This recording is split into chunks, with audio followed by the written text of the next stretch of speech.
All right, so once again, I have a ton of Q&A. And again, this is really good insight. This is something that Mike Wayne has been doing for the past couple years, but I'm not gonna lie, this year I feel like he has been answering almost every single question, really allowing us to peel back the layers and get an understanding of what the dev team was thinking when they went in this direction for NBA 2K26. So, another question here is, are there any changes to dribbling besides the new controls for signature size up? He said, dribbling has changed a lot in NBA 2K26. Branching and chaining moves will generally feel more responsive, and you can interrupt more moves than you could in 2K25. We made an effort to make more dribbling faster and the inputs more responsive as well. You'll find some great new content as well as the return of some old favorite Pippin's behind the back wrap. So I think dribble heads will be able to create some nice highlights this year. Now, this is really good because you're hearing things about quicker, faster, right?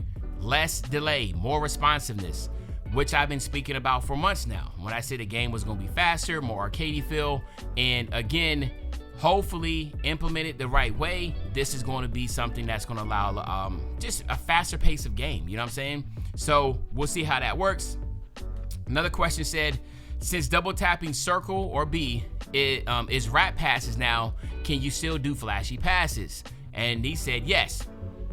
Flashy passes have been moved to cross plus circle for PlayStation or A plus B for Xbox. Self alley-oops are now mapped to square triangle for PlayStation or XY for Xbox. So there's not really much explanation there. That is just pretty much, it is what it is, right? It's been moved around a little bit, but you still have the ability to do that, all right? Another question, if you don't green a rebound, can you still get it? What happens when two people both get a green rebound? I'm not gonna lie, dog. This lets me know, man, that like natural selection in this world, like people are just really slow. And I'm not even gonna lie, like I gotta applaud Mike for answering this question, because I'm gonna look at this question and be like, bro, there's no way you are this slow. Like seriously, like what?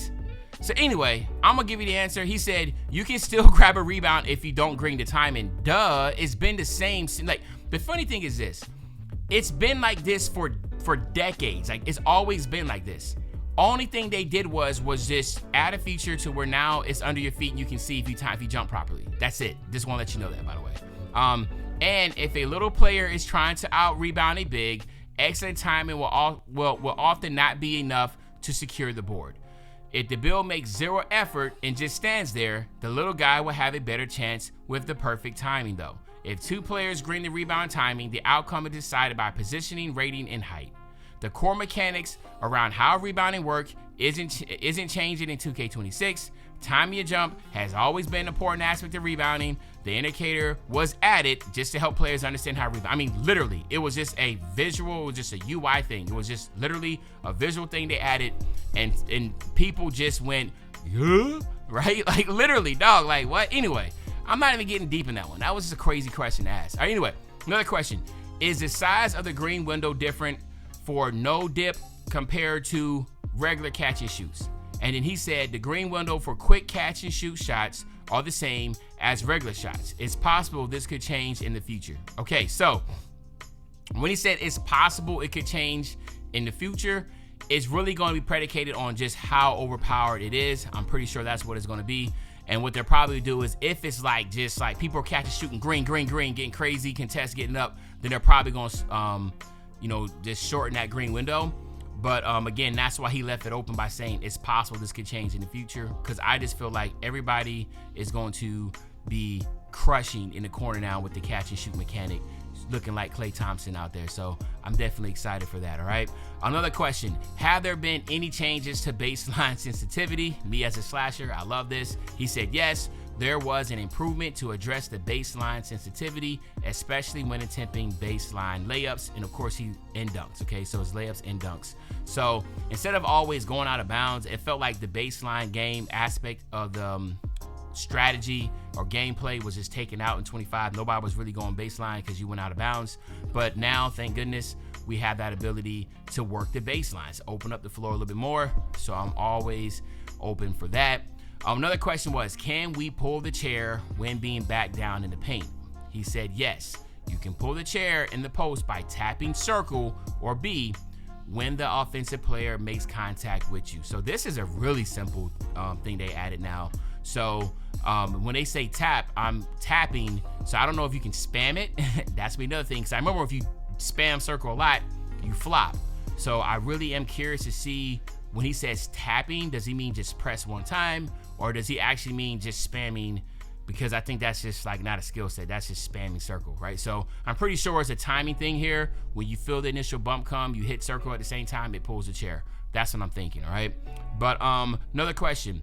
Will there be a boost for timing for turning the shot meter off? He said turning the shot meter off will slightly increase the size of your green window. So of course, having that green window off will give you a boost. So again, this has not been anything different. This has been the same since 2K 19, I think, or 18, if I'm not mistaken.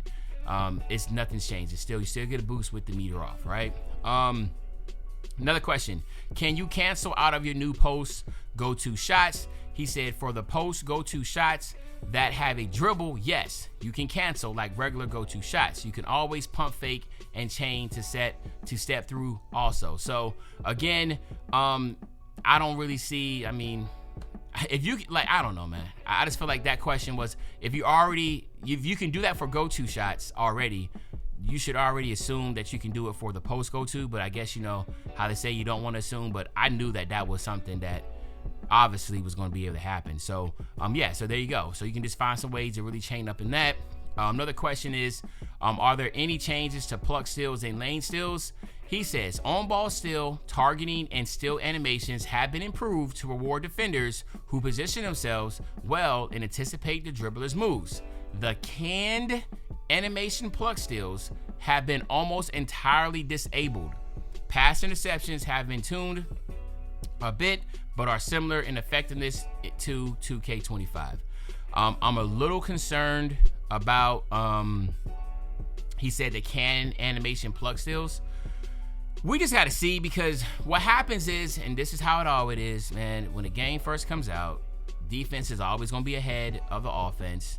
Defensive players getting steals, offensive players complaining they're getting ripped. They don't have any badges, but they're complaining that they're getting ripped. They don't have anything at all, and they're complaining and getting ripped.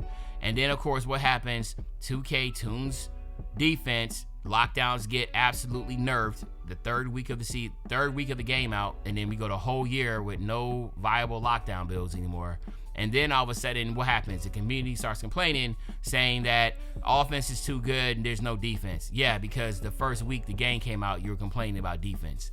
I've always stressed to the dev team, please, please, please, just don't touch defense. Don't touch defense. And what they do, they still touch it. So it's like, you know, I understand there's a very, very, very, very, very thin line you have to play with when it comes to the launch of the game, because everybody wants to get the good raving reviews so more people can buy, more people can get on the game and play. But it's just like, damn, like, let the game just marinate a little before we make too many changes. So we'll see how that works, all right, with the defense. Another question, can you do no dip, catch, and shoots in team controlled modes? Like, you know, team controlled, meaning like you control the whole team. And he said, yes.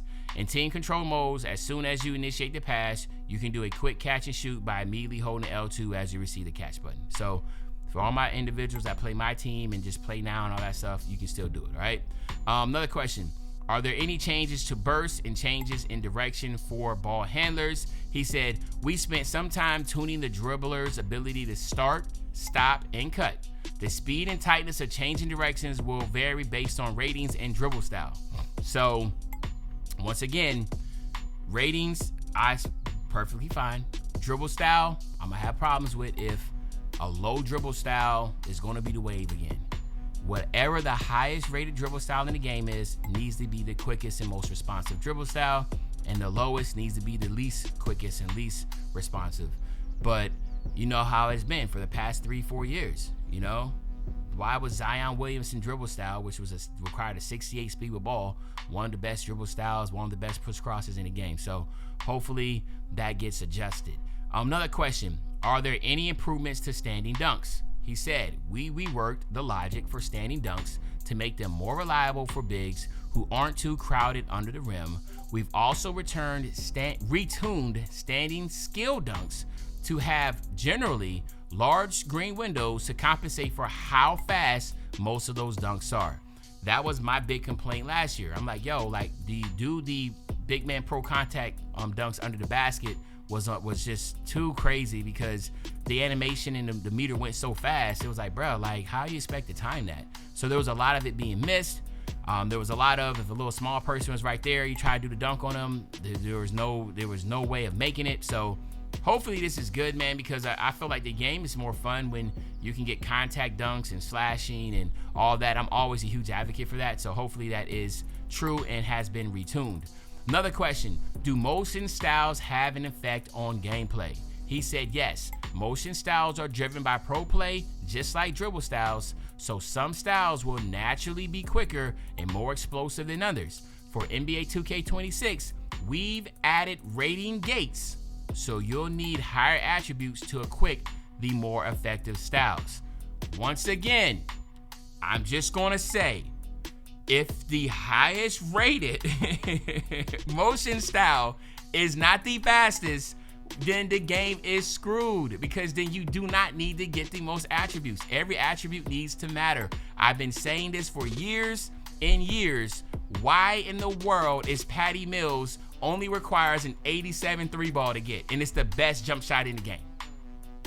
Why does Tracy McGrady only require a 78 mid-range, and it's the best jump shot? Y'all get what I'm saying, right? It needs to make sense. The best, most effective moves and animations need to be the highest rated, and then you work your way backwards from there. But again, this is what we're looking at for 2K. Hopefully it's like that in NBA 2K26. So that's all that I have right now. Well, that's all the Q&A that Mike Wang did for the day. But y'all let me know in the comment sections, once again, out of all these Q&As, what is a W, what is a L, and what is your excitement level for NBA 2K26? But other than that, it's your favorite old head, Uncle Jimmy. I'll be back really soon with the banger, man. You know, when I say back soon with the banger, you know exactly what I'm talking about. I'm talking about tomorrow, man. I'm out.